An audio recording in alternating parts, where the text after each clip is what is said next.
Bonjour. Aujourd'hui, on va présenter un projet d'alimentation continue à partir du courant alternatif du secteur. On désire alimenter un appareil qui fonctionne sous une tension continue, mais la prise du secteur ne nous fournit qu'une tension alternative de 220 volts. Là, on confronte un double problème pour l'adaptation de la tension. Un problème d'amplitude, 220 volts à 12 volts, un problème de nature, alternatif à continu. Pour résoudre ce problème, on se propose d'utiliser un circuit qui permet de modifier la tension du secteur 220 volts alternatif en une tension de 12 volts continue. Les fonctions élémentaires d'une alimentation stabilisée, il y a 4. Bon, on commence par la première fonction adaptation transformateur. Bon, le transformateur est un dispositif technique capable d'élever ou d'abaisser une tension alternative. Il est constitué principalement par un circuit magnétique, deux enroulements qui forment le primaire, l'enroulement alimenté par le réseau alternatif, et le secondaire qui délivre la tension désirée. Bon, on va regarder la forme du signal d'entrée et de sortie.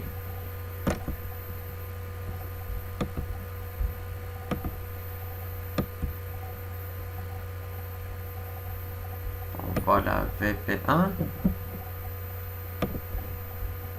On va ajouter VP2. Le signal de sortie. Et voilà. Comme vous voyez, VP1 était de 120 volts et elle a devenu 12 volts, comme vous voyez. Bon, on passe à la deuxième fonction, c'est le redressement. Le redressement consiste à transformer une tension alternative en une tension unidirectionnelle appelée tension redressée. Le redressement s'effectue à l'aide de diodes à jonction. Cette dernière est une composante qui laisse passer le courant dans un seul sens de l'anode vers le cathode. Et voilà le redressement par pont de Gratz. Bon, le redressement par pont de Gratz. Pendant l'alternance positive, on a la diode D2 et la diode D3 sont bloquées et la diode D1 et D4 sont passantes quand l'alternance positive. Pendant l'alternance négative, on a D4 et D1 bloqués et D2 et D3 passantes. Donc la tension aux bornes de condensateur est toujours positive. Il se vient par là, comme vous voyez. Bon, on va remarquer le graphe de signal d'entrée et de sortie avant le redressement et après le redressement.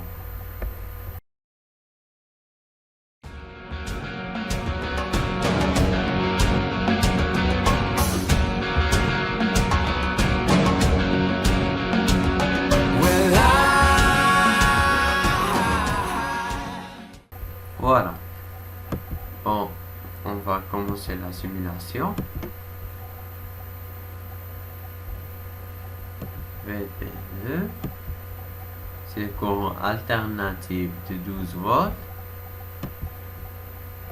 Et voilà, VP3.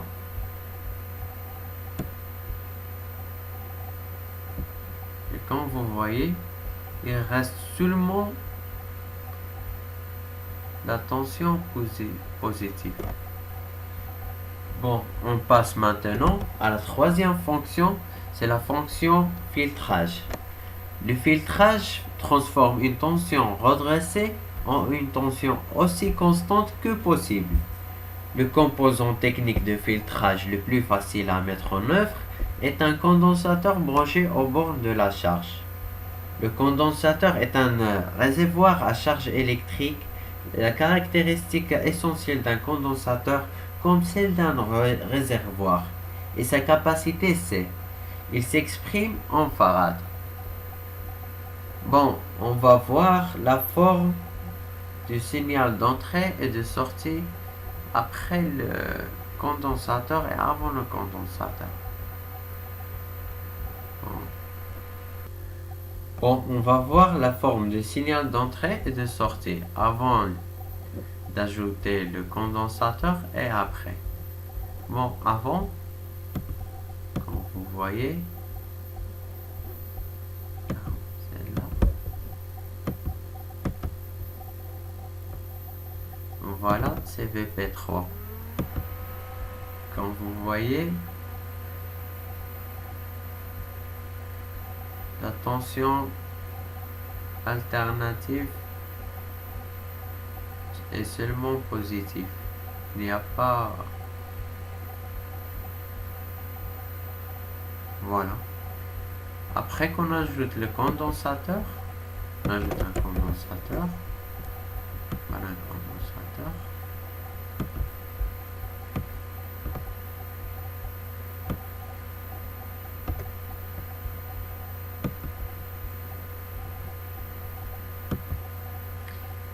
Et on commence la simulation. VP3. Et voilà comment la tension est devenue. Il est plus stable que possible, mais bien sûr elle n'est pas stable à 100%, mais elle est presque stable. Comme vous voyez, 12, 11,5, 11, 12. Il reste entre la valeur 12 et 11.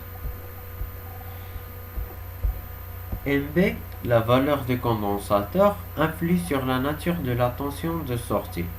Plus que la valeur du condensateur est grande, plus que la tension de sortie soit proche d'une tension continue. Bon, après la fonction filtrage, malgré l'utilisation de cette dernière, la tension obtenue n'est pas pratiquement continue. Pour éviter cela, on utilise une fonction stabilisation ou régulation. La fonction stabilisation est assurée par une diode Zener ou un régulateur. La diode Zener conduit le courant dans les deux sens. Dans le sens direct, la diode Zener se comporte comme diode normale.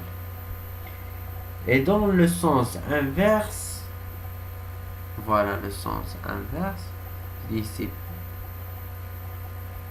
Voilà. Le sens inverse, la diode Zener devient passante à sa tension Zener de fabrication VZ. Dans ce cas, V de Z sera 12 volts. Et bien sûr, B, on ne peut pas attaquer directement Zener par la tension continue. Il faut toujours une résistance de protection associée en série avec Zener. Voilà le voltage de la diode Zener.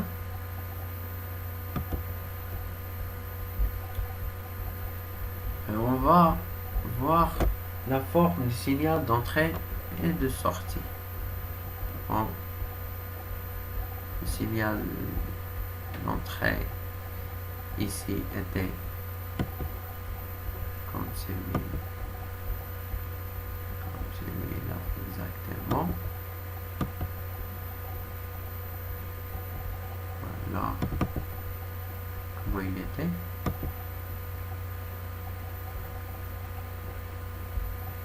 Après l'ajout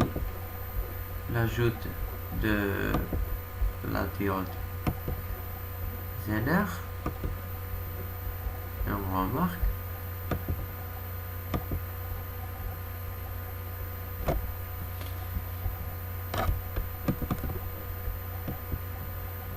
voilà, la tension est devenue continue 100%.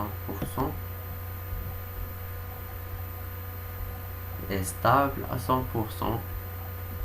Et voilà, on obtient à la fin une tension continue d'une valeur 12 volts.